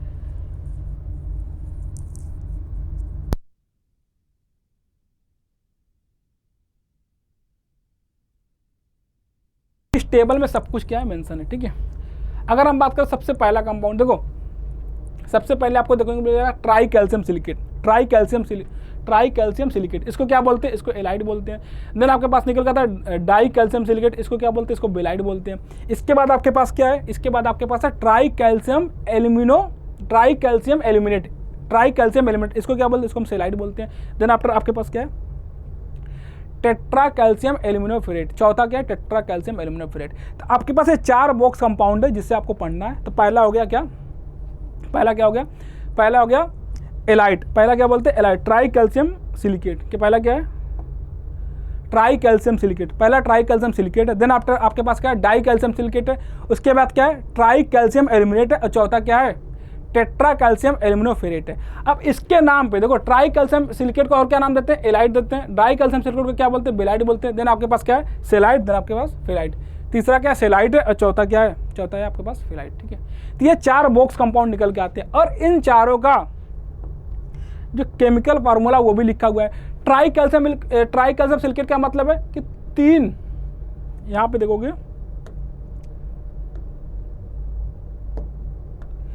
ट्राई कैल्शियम सिलिकेट का मतलब है कि 3 पार्ट किसका है, कैल्शियम का है, और एक पार्ट किसका है, सिलिकेट का। यहाँ पे डाई कैल्शियम सिलिकेट का है, 3 पार्ट कैल्शियम का और 1 पार्ट सिलिकेट का। तो ये फार्मूला हो गया किसका, डाई कैल्शियम सिलिकेट। देन आपके पास क्या है, ट्राई कैल्शियम सिलिकेट, ये हो गया 3CaO, देन Al2O3 एल्यूमिना हो गया। ठीक है, चौथा क्या है, टेट्रा कैल्शियम एल्यूमिनोफेरेट। ठीक है, यहाँ पे क्या हो गया, 4 एटम किसके, कैल्शियम के, देन एल्यूमिना, देन फेराइट। ठीक है, ये तो बात हो गया कि ये 4 नाम हुए, 4 बोगस कंपाउंड आपके पास निकल के आते हैं, एलाइट, बेलाइट, सेलाइट एंड फेलाइट। ठीक है, अब इन चारों के कुछ प्रॉपर्टीज निकल के आते हैं। मगर हम इनकी प्रॉपर्टीज की बात करें तो ये प्रॉपर्टी यहाँ पे मेंशन है। ठीक है, तो पहले क्या है, सबसे पहले आप देखोगे कि अगर हम बात करें कि इसका कितना परसेंटेज क्या है, अमाउंट क्या है। ठीक है, सीमेंट में ये जो बॉक्स कंपाउंड है इनका कितना परसेंटेज निकल के आता है। अगर हम सबसे पहले बात करें किसके, ट्राई कैल्शियम सिलिकेट के। ठीक है, ट्राई कैल्शियम सिलिकेट क्या है कि इसका जो सीमेंट में परसेंटेज निकल के आता है, सबसे हायर परसेंटेज आपको सीमेंट में इसी बॉक्स कंपाउंड का मिलेगा। कितना होता है, 45 से लेके 65% के आसपास। तो जो सीमेंट में सबसे पहला बॉक्स कंपाउंड है वो क्या है, एलाइट है। एलाइट मतलब क्या, C3S, क्या C3S, ट्राई कैल्शियम सिलिकेट। ठीक है, C3S का मतलब क्या, ट्राई कैल्शियम सिलिकेट। और इसका जो परसेंटेज निकल के आता है, सबसे ज़्यादा परसेंटेज सीमेंट में इसी का निकल के आता है, C3S का। और इसका अमाउंट कितना होता है, ये होता है कितना, ऑलमोस्ट 45 से लेके 65% के आसपास आपको निकल के आता है। ठीक है, अब दूसरी बात करें कि सर ये किस चीज़ के लिए रिस्पॉन्सिबल है। ठीक है, ये सीमेंट में क्या प्रोवाइड करता है। तो अगर हम बात करें कि ये रिस्पॉन्सिबल है अर्ली स्ट्रेंथ के लिए, किसके लिए, अर्ली स्ट्रेंथ के लिए। ठीक है, ये सीमेंट के लिए क्या, इसमें ये रिस्पॉन्सिबल है, ये अर्ली स्ट्रेंथ के लिए। और इसका हाइड्रेशन, अगर हम बात करें सर हाइड्रेशन की, इसका जो हाइड्रेशन होता है ये विदिन वीक होता है, विदिन वीक और 2 वीक। ठीक है, एक से विदिन वीक और 2 वीक। ठीक है, इसका मतलब ये हो गया कि इसका जो हाइड्रेशन है वो कितने दिन में होता है, ये विदिन वीक, ऑलमोस्ट एक सप्ताह से लेकर कभी कभी 2 सप्ताह के तक। ठीक है, 1 वीक से लेकर 2 वीक के बीच में इसका हाइड्रेशन होता है। ठीक है, दूसरी बात, और ये किसके लिए रिस्पॉन्सिबल, ये रिस्पॉन्सिबल है किसके लिए, अर्ली स्ट्रेंथ के लिए। ठीक है, देखना यहाँ पे स्ट्रेंथ तो है लेकिन अर्ली स्ट्रेंथ, ना कि अल्टीमेट, ना कि फाइनल स्ट्रेंथ। अर्ली स्ट्रेंथ के लिए क्या रिस्पॉन्सिबल है, ट्राई कैल्शियम सिलिकेट। अब दूसरी बात क्या है कि it enables clinkers easy to grind. ठीक है, यह क्या करता है, इसकी वजह से क्लिंकर्स क्या होता है, जो सीमेंट के पार्टिकल्स है वो क्या करते हैं, इजिली ग्राइंड कर पाते हैं। ठीक है, इसकी वजह से सीमेंट के जो पार्टिकल होते हैं वो इजिली ग्राइंड कर पाते हैं। ग्राइंड होने का क्या मतलब है, ग्राइंडिंग किसको बोलते हैं कि सीमेंट के पार्टिकल को छोटे पार्टिकल में तोड़ने को ग्राइंडिंग बोलते हैं। ठीक है, ग्राइंडिंग क्या होता है, बड़े पार्टिकल को छोटे पार्टिकल में कन्वर्ट करना। ठीक है, दूसरा क्या, थर्ड वन क्या है, increase resistance of freezing and थॉइंग। ये फ्रीजिंग और थॉइंग के अगेंस्ट क्या करता है, रेजिस्टेंस प्रोवाइड करता है। ये increase the resistance against freezing and थॉइंग। ठीक है, अब अगर बात क्या है कि मोर हीट ऑफ हाइड्रेशन। ठीक है, more heat of hydration then C2S। ठीक है, अभी हम C2S की चर्चा बाद में करेंगे, बस अभी के लिए आप पढ़ लो कि हीट ऑफ हाइड्रेशन इसका क्या निकल के आता है, C2S से ज़्यादा निकल के आता है। और कितना निकल के आता है, ऑलमोस्ट 500 जूल पर ग्राम निकल के आता है। ठीक है, ठीक है, ये तो हो गया किसका, ट्राई कैल्शियम सिलिकेट। अब बताओ ट्राई कैल्शियम सिलिकेट यूज कहाँ करेंगे। ठीक है, ट्राई कैल्शियम सिलिकेट कहाँ पे यूज करते हैं, चेक कर लो। तो एक बात बताना कि ये किसके लिए रिस्पॉन्सिबल है, अर्ली स्ट्रेंथ के लिए रिस्पॉन्सिबल है। ठीक है, देखो सब हर मटेरियल का एक की पॉइंट पकड़ो, उसी को बाकी चीज़ों से रिलेट करो, आपका आंसर निकल के आ जाएगा। हम अगर ये बात बोल दे सर ट्राई कैल्शियम सिलिकेट जो है वो किसके लिए रिस्पॉन्सिबल है, it responsible for early strength. ये जो अर्ली स्ट्रेंथ है ये अर्ली स्ट्रेंथ के लिए रिस्पॉन्सिबल है। मतलब ये अर्ली स्ट्रेंथ को निकाल कर सबसे पहले कौन देता है, ये देता है ट्राई कैल्शियम सिलिकेट। इसका मतलब ये हो गया कि जहाँ जहाँ आपको अर्ली स्ट्रेंथ की रिक्वायरमेंट होगी वहाँ आप क्या यूज कर लोगे, वहाँ आप क्या करोगे, इसके परसेंटेज को, इसके अमाउंट को क्या कर दोगे, बढ़ा दोगे। इसका मतलब ये हो गया कि सर अगर हम एग्जाम्पल की बात करें तो पेमेंट कंस्ट्रक्शन में आपको क्या करना होता है कि पेमेंट का जो स्ट्रेंथ है जितना जल्दी पॉसिबल हो पाए उतना जल्दी आप उसको गेन करना चाहते हो। ठीक है, तो हम क्या करेंगे, जब पेमेंट कंस्ट्रक्शन की बात आएगा तो हम वहाँ पे क्या कर देंगे, अपने सीमेंट में ट्राई कैल्शियम सिलिकेट C3S का अमाउंट क्या कर देंगे, बढ़ा देंगे। इसका मतलब अगर हम एग्जांपल की बात करें तो पेमेंट कंस्ट्रक्शन में हो गया, ठीक है। अगर दूसरा क्या होगा, pre fabrication structure, pre fabrication structure में भी क्या करेंगे, हम C3S बढ़ा देंगे।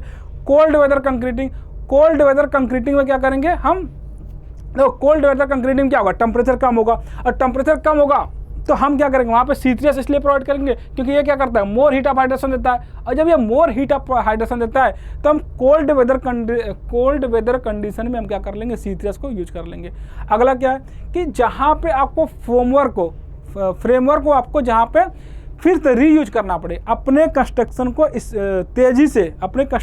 तेज़ी से कंप्लीट करने के लिए, अगर आपका जो फॉर्मवर्क यूज हुआ है कंस्ट्रक्शन पे साइट पे, उस फॉर्मवर्क को आप वापस से दूसरी जगह पे यूज करना चाहते हैं तो आप क्या करोगे, आप क्या चाहोगे कि जो मटेरियल का स्ट्रेंथ है वो जल्दी से गेन हो जाए। तो इसके लिए भी हम क्या कर लेंगे, अपने C3S अमाउंट को क्या कर लेंगे, बढ़ा देंगे, ठीक है। मतलब ट्राई कैल्शियम सिलिकेट का हम कहाँ पे यूज कर लेंगे, जहाँ पे पेमेंट कंस्ट्रक्शन हो, प्री फैब्रिकेटेड स्ट्रक्चर हो, कोल्ड वेदर कंडीशन हो, कंक्रीटिंग हो, where framework is to be reuse for the speedy construction, ठीक है। तो वहाँ पे हम क्या कर देंगे, इस एलाइट के परसेंटेज को बढ़ा लेंगे। अब बात करते हैं डाई कैल्शियम सिलिकेट की, दैट मीन्स बेलाइट। अगर हम बात करें बेलाइट की तो बेलाइट का जो परसेंटेज निकल के आता है वो कितना निकल के आता है, ये निकल के आता है 15 से लेकर 35% के बीच में, ये निकल के आता है 15 से लेकर 35% के बीच में, ठीक है। और ये रिस्पॉन्सिबल है किसके लिए, सीमेंट में प्रोग्रेसिव स्ट्रेंथ के लिए रिस्पॉन्सिबल है, किसके लिए रिस्पॉन्सिबल, प्रोग्रेसिव स्ट्रेंथ। ये सीमेंट में प्रोग्रेसिव स्ट्रेंथ के लिए रिस्पॉन्सिबल है। प्रोग्रेसिव स्ट्रेंथ बोल दो या आप बोल दो अल्टीमेट स्ट्रेंथ, क्या बोल सकते हो, अल्टीमेट स्ट्रेंथ। जो अल्टीमेट स्ट्रेंथ के लिए कौन रिस्पॉन्सिबल है, C2S, और अर्ली स्ट्रेंथ के लिए कौन रिस्पॉन्सिबल है, C3S, ठीक है। तो ये किसके लिए रिस्पॉन्सिबल है, it responsible for ultimate strength, आप बोल सकते हो प्रोग्रेसिव स्ट्रेंथ, ठीक है। हाइड्रेशन, इसका हाइड्रेशन जो होता है, ये इसका हाइड्रेशन विद इन वीक होता है, इसका हाइड्रेशन कितना होता है, ये एक साल तक पहुंच जाता है, ठीक है। इसके हाइड्रेशन होने में लगभग 1 साल लग जाते हैं, ठीक है। इसके हाइड्रेशन होने में लगभग आपको 1 साल लग जाते हैं, ठीक है। अगर हम बात करें इसका हीट ऑफ हाइड्रेशन, तो इसका हीट ऑफ हाइड्रेशन कितना निकल गया था, 260, ठीक है। सबसे कम हीट ऑफ हाइड्रेशन किसका निकल के आता है, C2S का। और दूसरी बात है, अगर आपका इसका हीट ऑफ हाइड्रेशन निकल के आता है कम, इसका मतलब क्या होता है, impart resistance to the chemical attacks. इसका मतलब क्या हो गया कि सर इसका हीट ऑफ हाइड्रेशन कम निकल के आता है, मतलब ये क्या करता है, सबसे लेट इन सारे बॉक्स कंपाउंड में सबसे लेट रिएक्शन किसका होता है, सबसे लेट रिएक्शन होता है C2S का। और जब इसका रिएक्शन सबसे लेट होता है, इसका क्या मतलब हो गया कि ये किसी भी केमिकल्स के साथ रिएक्शन ही नहीं करेगा, जल्दी। और ये जब जल्दी केमिकल के साथ रिएक्शन नहीं होगा, इसका क्या मतलब है कि इस पर केमिकल अटैक जल्दी नहीं होगा, ठीक है। इसका मतलब ये क्या करता है, ये रेजिस्टेंस प्रोवाइड करता है किसके against the attack of the chemical attack के अगेंस्ट क्या करता है, रेजिस्टेंस प्रोवाइड करता है। और इसको यूज क्या करते हैं, हम डैम्स यूज करते हैं, VS में यूज करते हैं, बैराज में यूज करते हैं, ब्रिजेज में यूज करते हैं, ठीक है। तो ये एग्जांपल पढ़ लो कि C2S का यूज अगर हम जितने भी हाइड्रोलिक स्ट्रक्चर बनाते हैं, वहाँ पे हम क्या यूज करते हैं, C3S की जगह पे C3S की क्वांटिटी को कम कर लेते हैं और C2S की क्वांटिटी को बढ़ा लेते हैं। क्यों बढ़ा लेते हैं, देखो इसके 2 रीजन है। इसके आपके पास 2 रीजन निकल के आते हैं। जो सबसे पहला रीजन निकल के आता है वो ये निकल के आता है कि देखो, अगर हम बात करें कैल्शियम और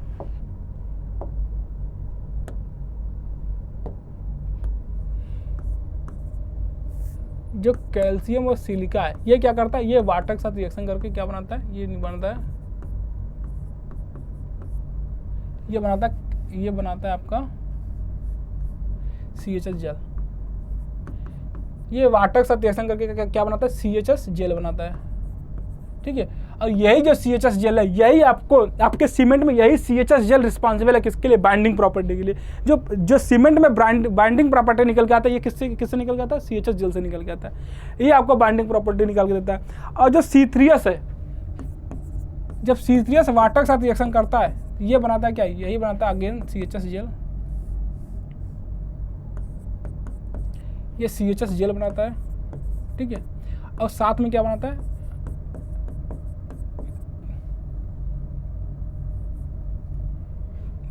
साथ में कैल्शियम हाइड्रोक्साइड बनाता है, ठीक है। तो ये CHS जेल क्या बनाता है, कैल्शियम हाइड्रोक्साइड बनाता है। अब ये क्या करता है, ये जो आपके पास कैल्शियम हाइड्रोक्साइड निकल जाता है, ठीक है,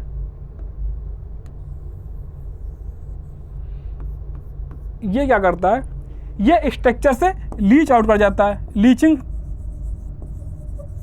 आउट कर जाता है। मतलब क्या हो गया, ये स्ट्रक्चर से क्या करता है, ड्रेन आउट कर जाता है। आप लीच आउट बोल दे, ठीक है।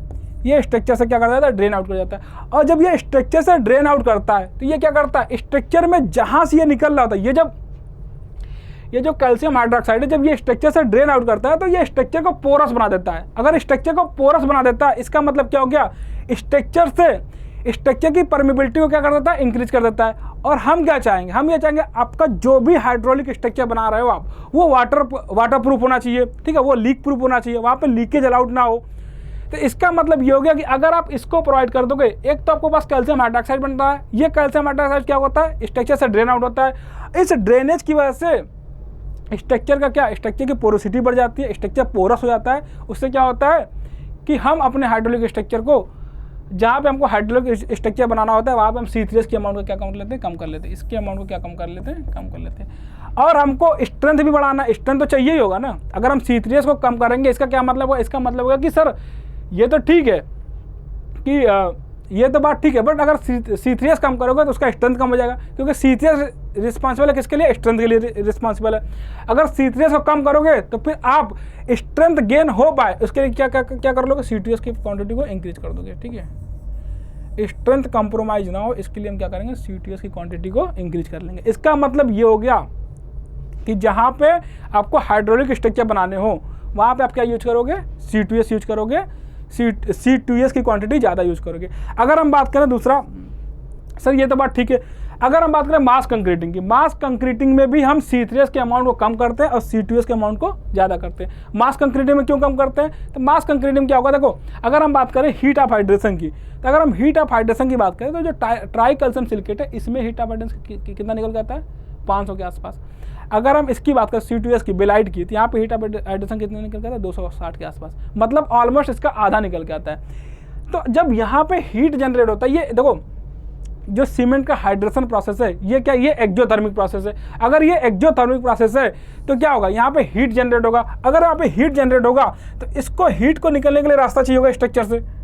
अगर आप एक बात समझो कि अगर आपके सीमेंट के हाइड्रेशन प्रोसेस में अगर ये हीट जनरेट हो रहा है, ठीक है, तो हीट स्ट्रक्चर से बाहर भी निकलेगा।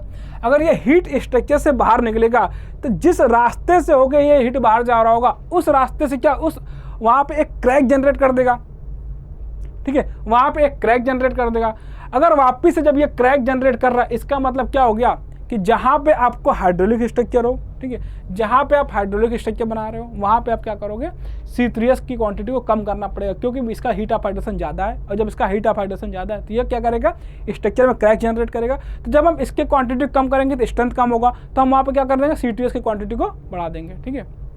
ये तो बात हो गया C3H एंड C2H का।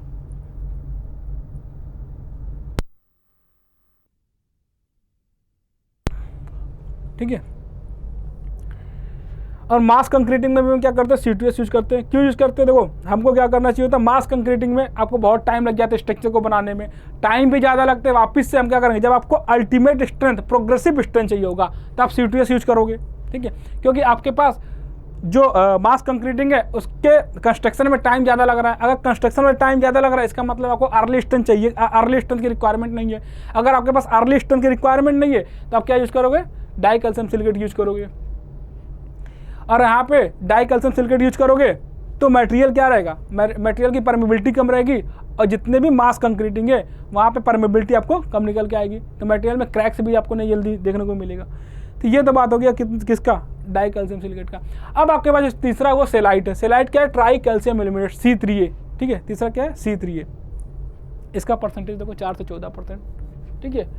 हाइड्रेशन कितना था, विदिन 24 आवर्स, एक दिन मतलब 24 घंटे के अंदर में इसका हाइड्रेशन हो जाता है। अगर ये 24 घंटे के अंदर में इसका हाइड्रेशन हो जाता है तो इसके लिए responsible for flash setting, flash setting के लिए रिस्पॉन्सिबल है। फ्लैश का मतलब क्या है, फ्लैश का मतलब यहाँ पे इमीडिएट सेटिंग से है। इमीडिएट सेटिंग के लिए क्या है, रिस्पॉन्सिबल है। अगर C3A के अमाउंट ज़्यादा है, अगर C3A का अमाउंट, ये C3A जो है अगर इसका अमाउंट ज़्यादा है तो ये क्या करेगा, ये सेटिंग को जल्दी करवाएगा, ठीक है। अगला क्या है कि ये क्या है, अगला ये जो मैक्सिमम, ये क्या करता है, ये मैक्सिमम हीट प्रोड्यूस करता है। सबसे ज़्यादा हाइड्रेशन प्रोसेस में मैक्सिमम हीट कौन प्रोड्यूस करता है, वो C3A प्रोड्यूस करता है। अच्छा वापस से अगर ये मैक्सिमम हीट प्रोड्यूस कर रहा है, अगर यहाँ पे C3A की वजह से हीट सबसे ज़्यादा प्रोड्यूस हो रहा है, ये क्या करेगा, तो ये रिस्पॉन्सिबल हो जाएगा क्रैक के लिए, क्योंकि जो हीट प्रोड्यूस हो रहा है उस हीट को निकलने के लिए, वो जो हीट प्रोड्यूस हो रहा है इसकी वजह से उस हीट को निकलने के लिए रास्ते चाहिए होंगे। और जब वो हीट बाहर निकलेगा तो क्या करेगा, उस मटेरियल में क्रैक जनरेट कर देगा। जिस रास्ते से होकर हीट बाहर निकल रहा होगा वहाँ पे मटेरियल में क्रैक्स, वहाँ पे स्ट्रक्चर में क्रैक जनरेट हो जाएगा। इसका मतलब ये किसके लिए रिस्पॉन्सिबल है, अगर हम इसके क्वांटिटी को ज़्यादा बढ़ा देंगे तो क्या कर देगा, ये क्या करेगा, क्रैक्स डेवलप कर देगा। अगर हम, ठीक है, और ये क्या करता है, ये स्ट्रेंथ को डिक्रीज करता है, रिड्यूस कर देता है स्ट्रेंथ को। और resistance of cement against the attack of sulphur, ये सल्फर के अगेंस्ट क्या करता है, रेजिस्टेंस प्रोवाइड करता है। तो resistance of the cement against the attack of sulphur, ये सल्फर के अटैक के अगेंस्ट क्या प्रोवाइड करता है, रेजिस्टेंस प्रोवाइड करता है।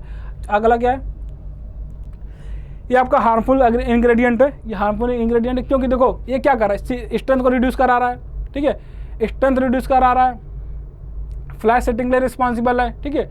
इसका मतलब क्या हो गया, ये हार्मफुल इंग्रेडिएंट है, ठीक है। और ये क्या करता है, कितना हीट ऑफ हाइड्रेशन जो होता है इसके पास कितना होता है, मैक्सिमम हीट ऑफ हाइड्रेशन निकाल के देता है। जो हीट ऑफ हाइड्रेशन निकल के आती है वो सबसे ज़्यादा किस में निकल के आती है, C3A में 865 जूल पर ग्राम निकल के आता है, ठीक है। अगला क्या आपके पास है क्या, टेट्रा कैल्शियम एल्यूमिनियम फेरेट। अगला क्या है, टेट्रा कैल्शियम एल्यूमिनियम फेरेट, इसको हम बोलते हैं फेलाइट, दैट इज C4AF, ठीक है। इसका परसेंटेज देखो 10 से 18% है, ठीक है। हाइड्रेट्स विद इन 24 आवर्स, कम से कम इसको, ये भी 24 घंटे में हाइड्रेट होता है। C3A के हाइड्रेशन के लिए भी कितना टाइम चाहिए था, 24 आवर्स चाहिए था, यहाँ पे भी कितना चाहिए, 24 आवर्स, ठीक है। अगला क्या, its hydrate product also does not contribute anything to the strength.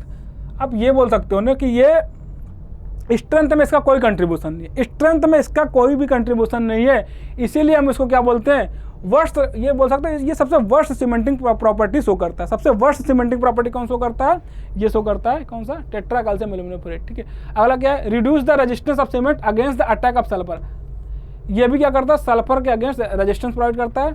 आप ये पढ़ लो, बाकी इसका हीट ऑफ हाइड्रेशन कितना है, 420 जूल पर ग्राम है, ठीक है। अगर हम हीट ऑफ हाइड्रेशन की बात करें तो इसका कितना है, 420 जूल पर ग्राम है। तो ये तो बात हुआ आपके पास 4 बॉक्स कंपाउंड का, आपके पास 4 बॉक्स कंपाउंड, ये चारों बॉक्स कंपाउंड आपको यहाँ पे देखने को मिल जाएगा, ठीक है।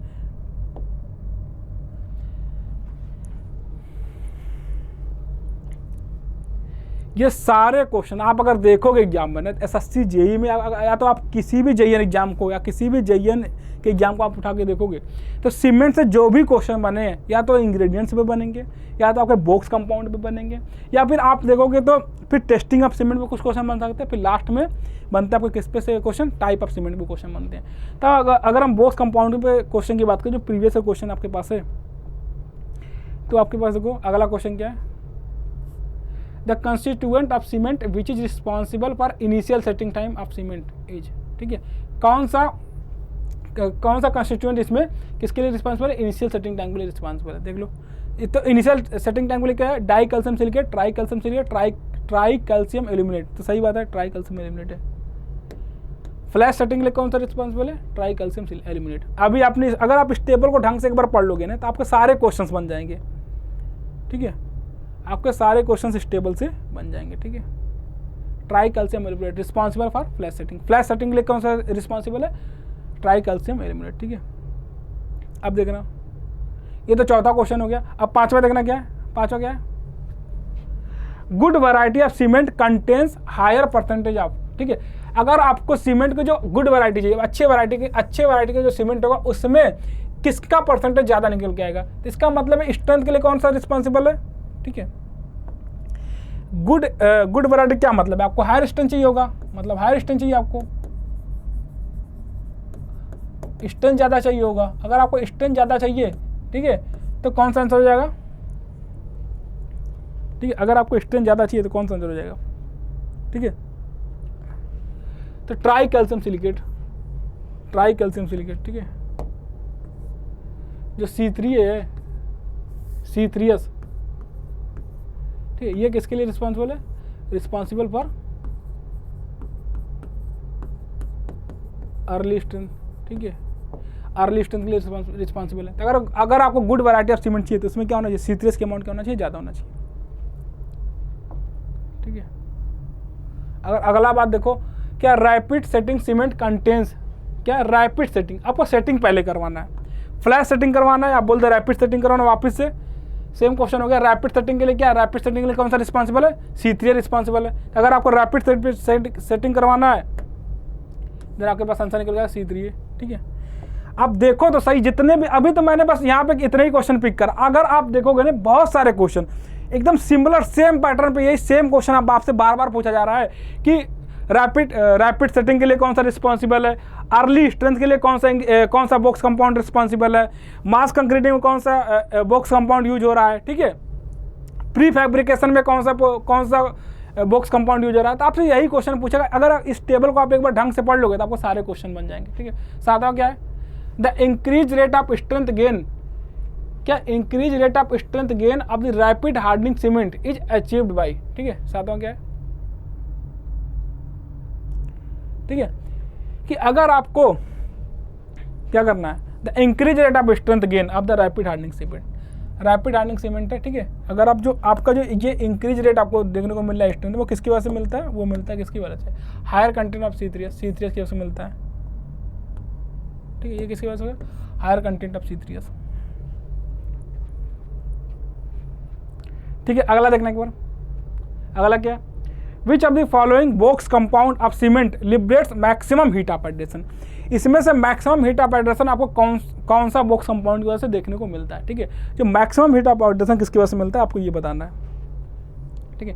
तो मैक्सिमम हीट ऑफ हाइड्रेशन किसकी वजह से मिलता है, ठीक है, मैक्सिमम हीट ऑफ हाइड्रेशन किसकी वजह से मिलता है, तो ये मिलता है, अभी हमने आपको पीछे बताया था, जो मैक्सिमम हीट ऑफ हाइड्रेशन निकल गया था किसकी वजह से निकल गया था, ये निकल गया था C3 की वजह से। ये कितना निकल गया था, ये लगभग निकल गया था कितना, 865 जूल पर ग्राम के आसपास निकल जाता है। अगर हम बात करें C3S की, देन आपको बात करें C4F की। तो सबसे वर्स्ट सीमेंटिंग प्रॉपर्टी कौन है, सबसे वर्स्ट सीमेंटिंग प्रॉपर्टी कौन एग्जिबिट करता है, वो एग्जिबिट करता है कौन, C4AF। सबसे वर्स्ट सीमेंटिंग प्रॉपर्टी C4AF की वजह से निकल जाता है। तो जब से सबसे कम हीट ऑफ हाइड्रेशन किस वजह से निकल जाता है, इसकी वजह से निकल जाता है। ये कितना निकल जाता है, सबसे कम 260 के आसपास निकल जाता है इसका। अभी हमने पीछे बात किया था C4AF का कितना निकल गया था, ये निकल गया था 420 जूल पर ग्राम के आसपास। देन आपके पास C3S के पास कितना निकल गया था, ये निकल गया था 500 के आसपास, 500 जूल पर ग्राम के आसपास। ठीक है। तो ये आपके पास हीट ऑफ हाइड्रेशन, आपके एक बार कंपेयर कर लो। सबसे कम सबसे ज़्यादा पूछा, मैक्सिमम हीट ऑफ हाइड्रेशन किस में निकल गया था, C3A में निकल गया था। ठीक है। तो आपसे इस पर डायरेक्ट क्वेश्चन पूछ लेता है, आप एक बार इसको वापस से रीड कर जाओ। देखो, अगर हम बात करें सर बाइंडिंग प्रॉपर्टी की, सबसे ज़्यादा बाइंडिंग प्रॉपर्टी कौन सो करता है, सबसे ज़्यादा बाइंडिंग प्रॉपर्टी किसके पास है, C3S के पास है। तो बेस्ट सीमेंटिंग प्रॉपर्टी कौन है, C3S है। ये क्या है, इसलिए तो हम बोलते हैं C3S क्या करता है, C3S बेस्ट सीमेंटिंग प्रॉपर्टी आपको निकाल के देता है। और C4AF का जो बाइंडिंग प्रॉपर्टी है ये सबसे कम निकल के आता है, इसीलिए हम इसको क्या बोलते हैं, सबसे वर्स्ट सीमेंटिंग प्रॉपर्टी कौन शो करता है, C4AF शो करता है। ठीक है। यहाँ पे कोई भी इंजीनियरिंग प्रॉपर्टी है, देखो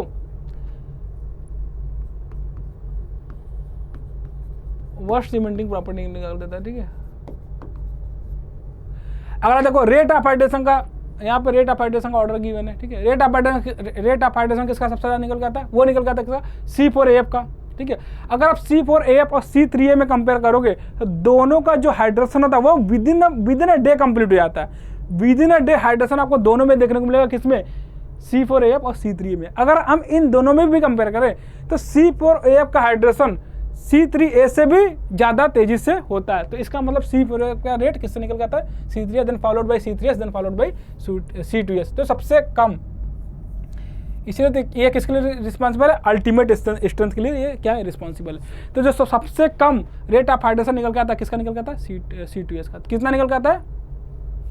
अगर हम बात करें हीट ऑफ हाइड्रेशन की, तो हीट ऑफ हाइड्रेशन का अगर ऑर्डर देखोगे थोड़ा सा चेंज है। कितना, क्या चेंज है कि देखो सर रेट तो C4AF का है, रेट ऑफ हाइड्रेशन अलग चीज़ है कि कितने तेजी से हाइड्रेशन हो रहा है। तो अगर आप रेट ऑफ हाइड्रेशन की बात करो तो with in a day C3A और C4AF का जो हाइड्रेशन होता है वो with in a day complete होता है। मतलब 24 घंटे के अंतर में इसका हाइड्रेशन क्या हो जाता है, कंप्लीट हो जाता है।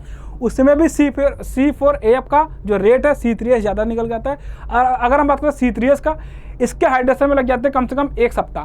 1 वीक, 1 से 2 वीक तक इसमें टाइम लग जाते हैं। तो आप बोल सकते हैं within a week complete होता है किसमें, C3S के केस में। चौथा C4A, क्या है, चौथा C4AF है। C3S हो गया, देन C2S हो गया। C2S में क्या होता है, ये आपको पता है कि इसका हाइड्रेशन कंप्लीट होने में कम से कम 1 साल, कभी कभी साल से भी ज़्यादा लग जाते हैं। तो कम से कम ऑलमोस्ट 1 साल लग जाते हैं किसमें, C2S के हीट ऑफ हाइड्रेशन में, ठीक है। तो सबसे कम रेट ऑफ हाइड्रेशन किसका निकल जाता है, C2S का निकल जाता है। अब आप बात करते हैं हीट ऑफ हाइड्रेशन की। हीट ऑफ हाइड्रेशन अभी हमने बात किया कि सर C3A का सबसे ज़्यादा, देन C3S का, देन C4A का, सबसे कम किसका, C2S का, ठीक है। अगर हम वाटर रिक्वायर्ड की बात करें, वाटर रिक्वायर्ड फॉर हाइड्रेशन, ये सीक्वेंस निकल का था, C3S का सबसे ज़्यादा आता है, देन C2S का, देन C3A का, और ये C4AF का, क्या है ये C3A और C4AF का जो वाटर रिक्वायर्ड है, ये किसका ऑलमोस्ट सेम निकल के आता है। इसके हाइड्रेशन में जितने वाटर की नीड है, ये दोनों लगभग ऑलमोस्ट सेम निकल के आता है, ठीक है। बाकी सबसे ज़्यादा किसमें वाटर रिक्वायर्ड होता है, C3S के केस में। सबसे ज़्यादा वाटर रिक्वायर्ड किस में होता है, C3S के केस में, ठीक है। अगला क्वेश्चन देख लेते हैं। अगला क्वेश्चन क्या, most important constituent of cement. सबसे इंपॉर्टेंट कंस्टिट्यूएंट कौन सा सबसे इंपॉर्टेंट इंग्रेडिएंट कौन सा है इस सीमेंट में। तो हमको पता है कि इसे सबसे ज़्यादा स्ट्रेंथ कौन प्रोवाइड करता है, सबसे ज़्यादा स्ट्रेंथ प्रोवाइड करता है। स्ट्रेंथ के लिए कौन रिस्पॉन्सिबल है, जो स्ट्रेंथ के लिए रिस्पॉन्सिबल होगा वही क्या होगा, वही मोस्ट इंपॉर्टेंट होगा। तो C3S और C2S ये किसके लिए रिस्पॉन्सिबल है, ये रिस्पॉन्सिबल स्ट्रेंथ के लिए। अगर ये स्ट्रेंथ के लिए रिस्पॉन्सिबल है तो सबसे ज़्यादा इंपॉर्टेंट कंपाउंड कौन सा हो गया, C3S एंड C2S, ठीक है। ये तो 9वां क्वेश्चन हो गया। अगला क्वेश्चन देख लेते हैं। क्या अगला क्वेश्चन, एक बार जल्दी से कंप्लीट कर लेते हैं। As the cement set and hardens it generate heat, this is called, अरे इसी को हीट ऑफ जनरेट क्या बोलते हैं, इसी को हीट हाइड्रेशन बोलते हैं। जो हाइड्रेशन के क्या बोलते हैं, जो हाइड्रेशन के टाइम पे जो हीट निकल के आता है वो क्या होता है, वही इसी को हम बोलते हैं हीट ऑफ हाइड्रेशन। आपको पता है कि सीमेंट का जो हाइड्रेशन प्रोसेस है, ये हाइड्रेशन प्रोसेस एक्सोथर्मिक प्रोसेस है। एक्सोथर्मिक प्रोसेस क्या मतलब होगा कि प्रोसेस के दौरान आपको हीट जनरेट होते हुए दिखेगा, ठीक है। हीट जनरेट होगा तो इसको हम क्या बोलते हैं, उस हीट को हम बोलते हैं हीट ऑफ हाइड्रेशन। तो हाइड्रेशन के दौरान जो हीट निकलता है उसको क्या बोलते हैं, heat of hydration. Die calcium silicate, ठीक है। डाई कैल्शियम सिलिकेट के बारे में 4 पॉइंट लिखा हुआ। पहला क्या, हाइड्रेट्स रैपिडली हाइड्रेट करता है ये सीमेंट को, ठीक है। Generate less heat of hydration, ये कम हीट ऑफ हाइड्रेशन जनरेट करता है। अगला क्या, hardens rapidly, has less resistance to sulphate attack, ठीक है। देखना 11 नंबर के क्वेश्चन क्या है कि हाइड्रेट्स रैपिडली, बिल्कुल सही बात, हाइड्रेट्स रैपिड C2S के बारे में पूछा जा रहा है। तो rapid hydrates rapidly then generates less heat of hydration, सही बात है, ये less heat of hydration generate करता है, ठीक है। और है ये क्या है, ये सही हो गया। तीसरा ऑप्शन है, देखो चौथा क्या, has less resistance to sulphate attack. तो ये सल्फेट अटैक के अगेंस्ट सबसे ज़्यादा रेजिस्टेंस प्रोवाइड करता है कौन, डाई कैल्शियम सिलिकेट। इसका मतलब ये गलत हो गया, लेस नहीं, ये क्या हो गया, ये मोर होना चाहिए था, ठीक है। तो आपका आंसर कौन सा सही हो गया, आपके पास आंसर जो सही हो गया वो कौन सा हो गया, बी पार्ट हो गया, ठीक है। तो generate less heat of hydration.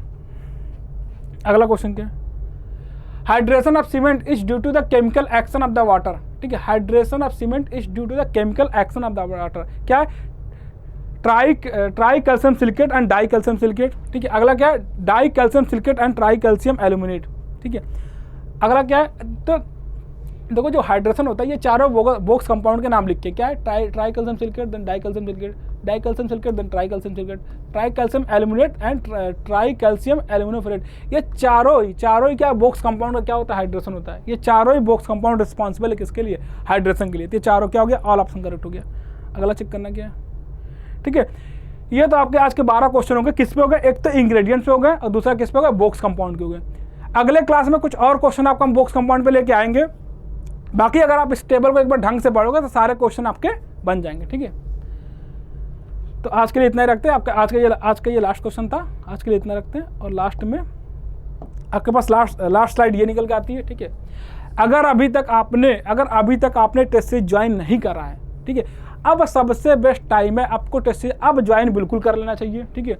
आप टेस्ट सीरीज ज्वाइन करो और ऐसे सब्जेक्ट की प्रैक्टिस स्टार्ट कर दो, ठीक है। ऐसे सब्जेक्ट की प्रैक्टिस आप यूट्यूब पे कर लो जिसके क्वेश्चंस आपको एग्जाम में सबसे ज़्यादा देखने को मिलते हैं। हमने यहाँ पे आपके लिए बीएमसी का वेटेज सबसे ज़्यादा एग्जाम है, तो सबसे हमने बीएमसी यहाँ पे स्टार्ट कर लिया है, ठीक है।